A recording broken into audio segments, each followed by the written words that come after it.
చంద్రబాబు సీఎంగా ఉన్నప్పుడు పెన్షన్ లబ్ధిదారులు పడ్డ కష్టాలు అన్నీ ఇన్ని కావు. జన్మభూమి కమిటీల ఆగడాల రోజులను గుర్తు తెచ్చుకునే అవ్వాతాతలు, దివ్యాంగులతో పాటుగా ఇతర సామాజిక భద్రతా పెన్షన్ లబ్ధిదారులు బాధపడని రోజు లేదు. కానీ సీఎం వైఎస్ జగన్ ప్రభుత్వం వచ్చాక పరిస్థితి మారిపోయింది. లబ్ధిదారులకు నెల నెల 1వ తేదీన వారి ఇంటి దగ్గరే పెన్షన్లు అందుతున్నాయి. సంతృప్త స్థాయిలో పెన్షన్లు ఎప్పటికప్పుడు మంజూరు చేస్తున్న రామోజీ మాత్రం ఏడుపుగొట్టు రాతలు ఆపటం లేదు. ఈనాడు వండివార్చిన విషపూరిత కథనంలోని అంశాలపై ఫ్యాక్ట్ చెక్ ఒకసారి చూద్దాం. పెన్షన్లపై సీఎం వైఎస్ జగన్ ప్రభుత్వంపై మరోసారి తన అక్కసును వెళ్లగక్కారు రామోజీ.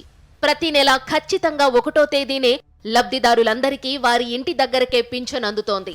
చెప్పినట్లుగా ఏటా పింఛన్ మొత్తాన్ని పెంచుకుంటూ వెళ్లారు. సంతృప్త స్థాయిలో పెన్షన్లు ఎప్పటికప్పుడు మంజూరు చేస్తున్నా రామోజీ మాత్రం జగన్ వచ్చే పింఛను తుంచే అంటూ అబద్ధపు కథనాన్ని అచ్చేశారు. ఈనాడు వండివార్చిన కథనంలో నిజానిజాలను ఇప్పుడు చూద్దాం.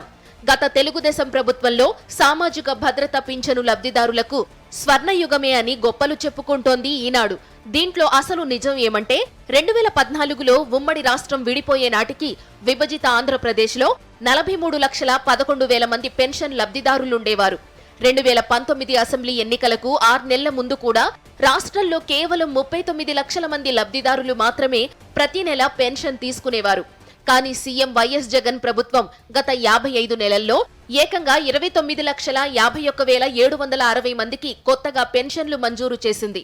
ఇక టీడీపీ ప్రభుత్వంలో ఒకే కుటుంబంలో వృద్ధులు, దివ్యాంగులు, వితంతువులు, ఒంటరి మహిళలు ఇలా కేటగిరీ పింఛన్లు ఒకే ఇంటిలో 2 ఉన్నా అందరికీ ఇచ్చారని మరో అబద్ధాన్ని అచ్చేసింది ఈనాడు.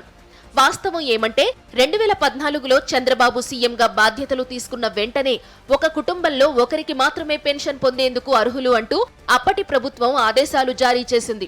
దీనికి 2014 సెప్టెంబర్ 18న గ్రామీణ పేదరిక నిర్మూలన సంస్థ ఆఫీసు కార్యాలయం అన్ని జిల్లాల కలెక్టర్లకు జారీ చేసిన ఆర్సీ నంబర్ 1053 ఆదేశాలే లక్ష్యం. వీటి ప్రకారం కేవలం 80% పైగా అంగవైకల్యం ఉండేవారికి మాత్రమే 2వ పెన్షన్ మంజూరు చేస్తామని ఆ ఆదేశాల్లో పేర్కొంది.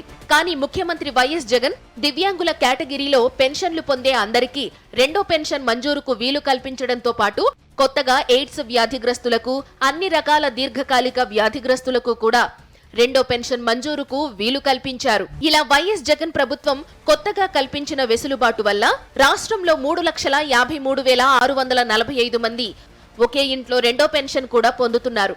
మరోవైపు చంద్రబాబు పాలనలో ప్రతి పెన్షన్ లబ్ధిదారుడికి జన్మభూమి కమిటీ పేరు గుర్తొస్తేనే వణికిపోయే పరిస్థితి ఉండేది. అప్పట్లో నెల నెల తమ పెన్షన్ డబ్బులు తీసుకోవాలంటే నడవలేని, నిలబడలేని స్థితిలో కూడా చాంతాడంత క్యూలలో ఎర్రటి ఎండలో గంటల తరబడి నిరీక్షించిన రోజులను ఊహించుకుంటేనే వారు బెంబేలెత్తిపోతున్నారు. పైగా బాబు పాలనలో అన్ని అర్హతలున్న వాళ్లు పెన్షన్ కావాలంటే ఏడాదికో లేదంటే 2 ఏళ్లకోసారో మొక్కుబడిగా ప్రభుత్వం నిర్వహించే జన్మభూమి కార్యక్రమంలోనే దరఖాస్తు చేసుకోవాల్సి ఉండేది. పెన్షన్లు తీసుకుంటున్న వారు ఎవరైనా చనిపోతేనో లేదా ఇతరత్రా కారణాలతో తగ్గితేనే కొత్త పెన్షన్లు మంజూరయ్యేవి. అదే ఇప్పుడు సీఎం జగన్ ప్రభుత్వంలో సంతృప్త స్థాయిలో అర్హత ఉన్న ప్రతి ఒక్కరి ఇంటికి వాలంటీరే స్వయంగా వెళ్లి పింఛను దరఖాస్తు తీసుకుని వెళుతున్నారు. మంజూరు కాగానే తిరిగి లబ్ధిదారుడి ఇంటికే వచ్చి మంజూరు పత్రం అందజేస్తున్నారు. ఎక్కడన్నా ఏదైనా కారణంతో అర్హత ఉండి పెన్షన్ మంజూరు కాకపోతే ప్రతి 6 నెలలకు ఒకసారి ప్రత్యేక డ్రైవ్ ద్వారా వారికి పెన్షన్లు మంజూరు చేసే విధానాన్ని అమలు చేస్తోంది సీఎం జగన్ ప్రభుత్వం. మరోవైపు చంద్రబాబు హయాంలో పెన్షన్ లబ్ధిదారులు ఎన్ని ఇబ్బందులు పడ్డా ఈనాడు మాత్రం చంద్రబాబు జమానాను స్వర్ణయుగమని పొగిడేస్తోంది.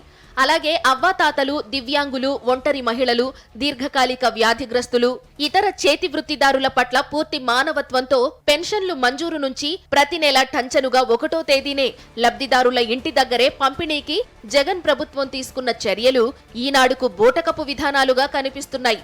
మొత్తం మీద పింఛన్లపై ఈనాడు కథనంలో ఎలాంటి నిజం లేదని సాక్షి ఫ్యాక్ట్ చెక్ లో తేలింది.